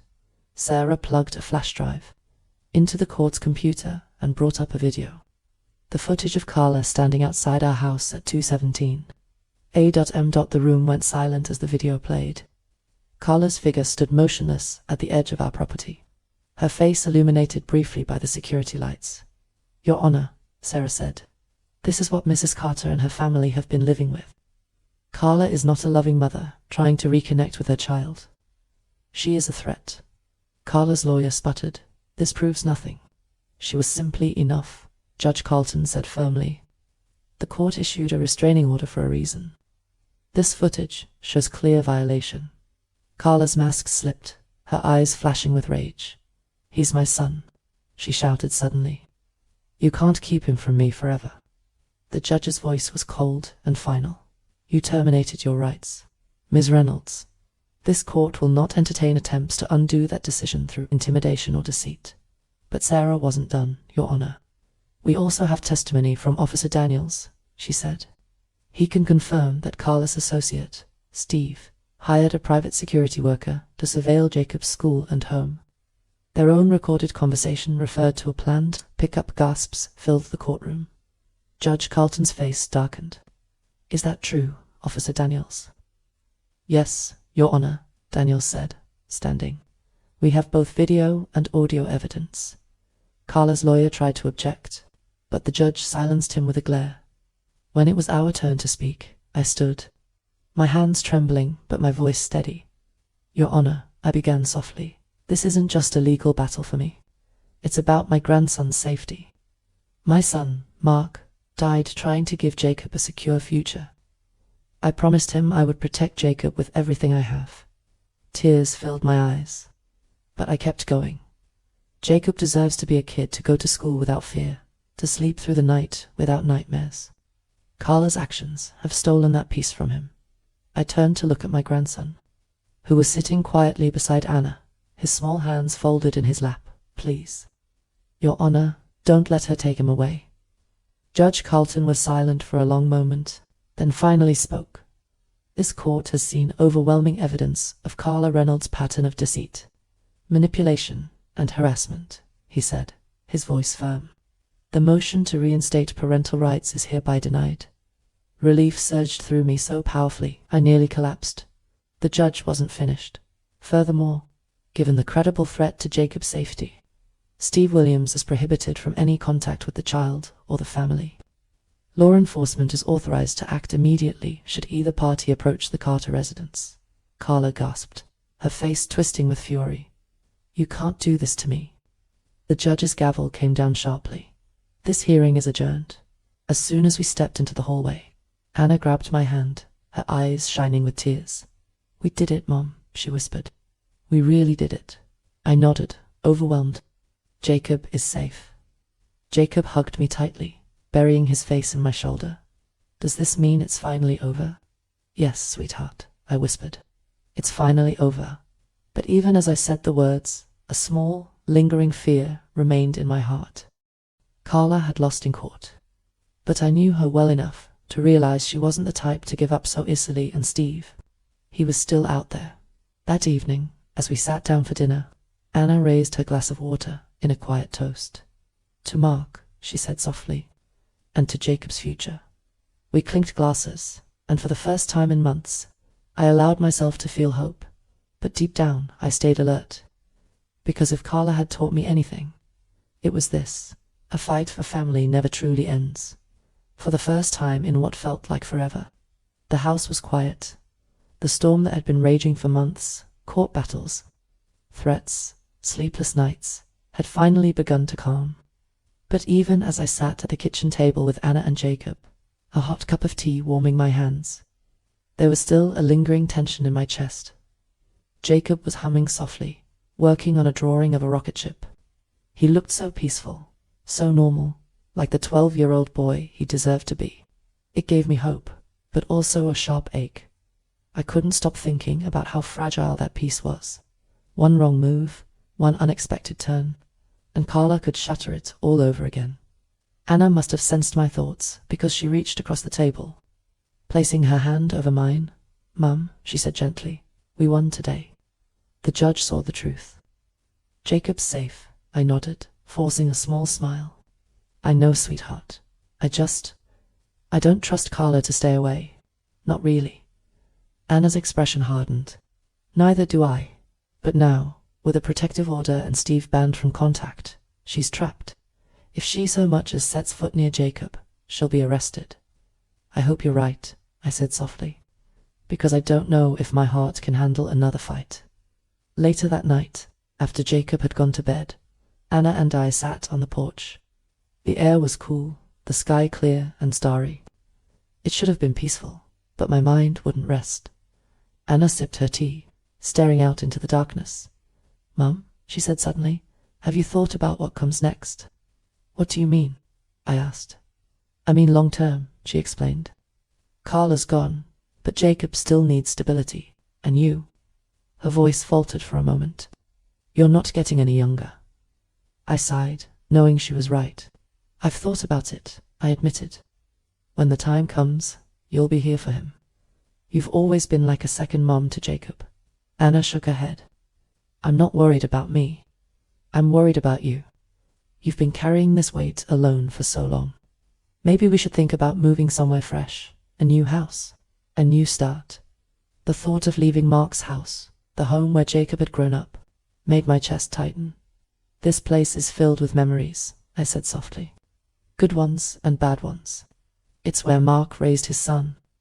I'm not ready to let go." Anna reached over and squeezed my hand. "Then we stay." "Whatever you need, Mum." The next morning, Jacob woke up cheerful for the first time in weeks. "Grandma, can I invite a friend over after school?" he asked as he buttered his toast. "Just to hang out." His request was so simple, so normal, it nearly brought tears to my eyes. "Of course, sweetheart," I said, smiling. "We'll make cookies." Anna grinned. "I'll even buy the good chocolate chips." For a brief, shining moment, everything felt normal. After dropping Jacob at school, Anna and I decided to run errands. The day was crisp and bright, and for the first time in months, I allowed myself to enjoy the sunshine on my face. As we walked through the grocery store, Anna's phone buzzed. She glanced at the screen and frowned. "It's Officer Daniels." Her voice was tense as she answered. "Hello?" I couldn't hear what he said, but Anna's face drained of color. "What? Are you sure?" she asked sharply. "When? Okay, thank you." She hung up, her hands shaking. "Mum," she said, her voice barely above a whisper. "Steve's been spotted near town." I froze. "But the judge banned him from coming near us." "I know," Anna said, panic rising in her voice. "Daniel said a patrol officer saw him at a gas station just a few miles from Jacob's school." Cold dread washed over me. What if he's planning something again? What if he's watching Jacob? Anna grabbed my arm. "We need to get to the school." Now we raced to the car, speeding through town as my mind spun with fear. When we arrived, Officer Daniels was already there, speaking with the school principal. His presence eased me slightly, but the fear didn't fully leave. "Jacob's safe," Daniels assured me as soon as he saw us. "We've kept eyes on him all morning. Steve was spotted, yes, but we don't have evidence he was here for Jacob." "That man doesn't do anything without a reason," Anna said fiercely. "If he's this close, he's planning something." Daniels nodded gravely. "We'll keep extra patrols around the school and your home." When Jacob came out at dismissal, he was smiling and laughing with his friends. Completely unaware of the danger swirling around him, seeing him like that strengthened my resolve. We had fought too hard, sacrificed too much, to let Carla or Steve take him now. I hugged him tightly, breathing in the familiar scent of his shampoo. "Did you have a good day, sweetheart?" "Yeah," he said happily. "Mrs. Carter let me help with the science experiment." Anna chuckled. "Future scientists in the making." Jacob grinned. "Maybe like Aunt Anna." His innocence was a painful contrast to the darkness surrounding us that evening. Anna and I held a family meeting at the kitchen table. "Jacob," Anna said carefully, "we need to talk about safety."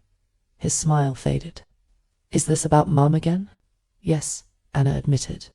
"And Steve, we just want to make sure you know what to do if anything ever feels wrong." Jacob's eyes widened. "Like if someone tries to take me?" I nodded, my heart breaking. "Exactly. If anyone approaches you and it's not Aunt Anna or me, you run. You yell for help. You go to a teacher, a police officer, or any adult you trust." Jacob swallowed hard. "Okay, double quotes," Anna added gently. "And if anyone ever tells you a secret that makes you uncomfortable, you come to us right away, no matter what." Jacob nodded again, his face serious. I promise. Later that night, after Jacob went to bed, Anna sat on the couch with her laptop. Mum, she said quietly, I've been looking into private security companies. Maybe it's time we hired someone full-time. The thought of having a bodyguard for my grandson felt surreal, but I couldn't deny the sense of relief it brought. If it keeps him safe, I said, then we'll do it. Anna looked up, her expression fierce. We'll do whatever it takes. 2 days later, Carla made her move. It was a sunny afternoon. Jacob was outside in the yard, tossing a ball to Linda's dog through the fence. I was in the kitchen, preparing dinner, when I heard Anna scream, Mom, Jacob. I dropped the spoon and ran to the back door. A dark SUV was parked near the alley, engine running. Carla stood beside it, shouting for Jacob to come to her. Steve was in the driver's seat, his face grim and determined. Jacob froze, the ball slipping from his hands. Jacob, run. I screamed. Anna bolted toward him, grabbing his arm just as Carla lunged forward. Let me see my son. Carla shrieked. You can't keep him from me. Get inside, Anna yelled, shoving Jacob toward me. I yanked him through the door and slammed it shut, locking it as Anna stood her ground outside. Get off this property, Anna shouted, her voice shaking with fury. There's a restraining order. Steve revved the engine, shouting for Carla to get in. She hesitated for a moment, then finally scrambled back into the SUV. The vehicle screeched away, tires squealing as it disappeared down the street. Jacob was sobbing, clinging to me like a terrified child. Grandma, why did she do that? Why? Oh, sweetheart, I whispered, holding him tightly. Because she doesn't understand how to love the right way. Anna burst through the door, panting. I called Officer Daniels. He's on his way. Within minutes, 2 police cars arrived. Daniels listened carefully as we recounted what had happened, his face grim. They violated the protective order in the worst way possible, he said. This isn't just harassment anymore. It's attempted kidnapping. My knees went weak. What will happen to them? They'll be arrested tonight, Daniels promised. And this time, they won't get out on a technicality. True to his word, Carla and Steve were both taken into custody before midnight. When Daniels called to confirm, relief washed over me like a tidal wave. Thank you, I said, tears streaming down my face. Thank you for keeping my grandson safe. It's not over yet, Daniels cautioned. There will be a trial. But for now, you can breathe. For the first time in months, I slept through the night. The next morning, Jacob padded into the kitchen, his hair sticking up adorably. Grandma, he said shyly, can we make pancakes? Just us. I smiled, my heart full. Of course, sweetheart. Pancakes it is. As we cooked together, I thought about everything we'd been through.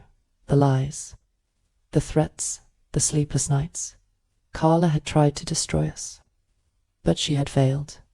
And for the first time, I truly believed Jacob's future was safe. The days following Carla and Steve's arrest felt like stepping into a new world. For months, our lives had been dominated by fear and chaos. Every knock on the door, every unknown car driving past, had sent my heart racing. Now, for the first time, there was peace. The air in the house felt lighter. The constant hum of anxiety that had lived inside my chest finally began to fade. But even in that peace, I knew we couldn't let our guard down completely. Carla and Steve were in custody, yes, but there was still a trial ahead. There were still questions to answer, lies to untangle, and a future to secure for Jacob. Anna and I spent the first couple of days cleaning the house, not because it was messy, but because we needed the routine. After months of chaos, folding laundry and wiping counters felt almost therapeutic. Jacob, meanwhile, seemed to breathe easier. His laughter returned, bright and pure, like sunlight breaking through clouds. One evening, as he sat on the floor building a Lego castle, I watched him quietly, tears filling my eyes. Anna sat beside me on the couch, nudging me gently. He's starting to heal, Mom. I nodded, my voice thick. For so long, I wasn't sure he'd ever feel safe again. Officer Daniels stopped by later that week to give us an update. Carla and Steve are facing multiple charges, he explained. attempted kidnapping, violation of a protective order, conspiracy, the list goes on. Anna's eyes narrowed. Do you think they'll actually serve time? Daniels gave a firm nod. Absolutely. The evidence against them is overwhelming, especially with the audio recording of Steve talking about the pickup. The DA is pushing for a strong sentence. I exhaled slowly, relief washing over me. So this nightmare might really be over. It will be, Daniels said confidently. But you'll need to testify at the trial. Both of you. Anna and I exchanged a glance, then nodded. We'll do whatever it takes, Anna said firmly. For Jacob, Daniels gave a small smile. That's what I expected to hear. The night before the trial began, I tucked Jacob into bed and sat beside him, smoothing his hair gently. Grandma, he whispered, will I have to go to court? No, sweetheart, I said softly. You don't have to go. Aunt Anna and I will handle everything. He seemed relieved but still worried. Are you scared? I thought about lying to protect him, but he deserved honesty. A little, I admitted. But mostly, I'm strong, because I know we're doing the right thing. Jacob hugged me tightly, his small voice muffled against my shoulder. Thank you for fighting for me. Oh, Jacob, I whispered, my heart swelling. I'll always fight for you, always. The trial lasted 3 tense days. Carla sat at the defense table, her expression carefully neutral, while Steve looked defiant. Almost smug, Sarah presented the evidence, piece by piece. The threatening letter, the footage of Carla outside our house at night, Linda's testimony, the witness statements from neighbors, and finally, the damning audio recording of Steve's conversation about the pickup. Each piece was like a brick in the wall we were building to protect Jacob. Carla's lawyer tried to spin a different story, claiming Carla was just a desperate mother, acting out of love, while painting me as a manipulative grandmother who had stolen a child from his rightful parent. But Sarah was relentless. She voluntarily terminated her parental rights. Sarah reminded the jury she was paid a fair settlement and signed the agreement willingly. What she's done since then is not love, it's harassment, intimidation, and endangerment. When I took the stand, my voice shook at first, but I spoke from my heart. I promised my son, Mark, that I would protect Jacob, I said, my eyes shining with tears. Everything I've done, every step, every fight, has been to keep that promise. I glanced at Carla, who stared back at me coldly, then continued. Jacob deserves to grow up in a safe, loving home. Carla's actions have caused him fear, pain, and confusion. I won't let her hurt him anymore. By the time I stepped down, there wasn't a dry eye in the courtroom, except for Carla's. The jury deliberated for only 2 hours before returning with that verdict. Guilty, the 4-person announced. Carla gasped, her composure cracking for the first time. Steve's jaw tightened, but he remained silent. The judge's voice was firm and final as he read the sentence. Carla Reynolds, you are hereby sentenced to 10 years in state prison. Steve Williams, you are sentenced to 15 years. A collective sigh of relief filled the room. Carla turned to me, her eyes blazing with hatred. This isn't over, she hissed. You'll regret this. I met her gaze steadily, my voice calm and resolute. No, Carla, it's finally over. When we left the courthouse, the sun was shining brightly, as if the world itself was celebrating the end of our ordeal. Anna hugged me tightly. We did it, Mom. Jacob is safe. Truly safe. Tears streamed down my face. I didn't think we'd ever see this day. Jacob wasn't there. He was at school, living a normal day like any other 12-year-old. That, more than anything, felt like victory. That evening, we picked Jacob up and took him to his favorite diner to celebrate. As we sat in a cozy booth, Jacob dug into a plate of pancakes. Syrup smeared on his chin. Grandma, he said between bites, is it really over now? I smiled through my tears. Yes, sweetheart. It's really over, Anna added with a grin. Now we can focus on fun things, like your science fair project. Jacob's face lit up. I'm making a volcano. Anna laughed. Then we'll need extra baking soda. For the first time in so long. We were talking about normal things, homework, hobbies, future plans. It felt like a miracle. That night, as I tucked Jacob into bed, he looked at me with his big, trusting eyes. "Grandma," he whispered, "do you think Dad can see us from heaven?" My throat tightened. "I do, Jacob. I think he's watching over us every single day." Jacob smiled softly. "I hope he's proud of me." I kissed his forehead gently. "Oh, sweetheart, he's so proud of you." And so am I later, after Jacob was asleep. Anna and I sat on the porch, the cool night air wrapping around us like a blanket. "We survived," Anna said quietly. "Yes," I agreed, gazing up at the stars.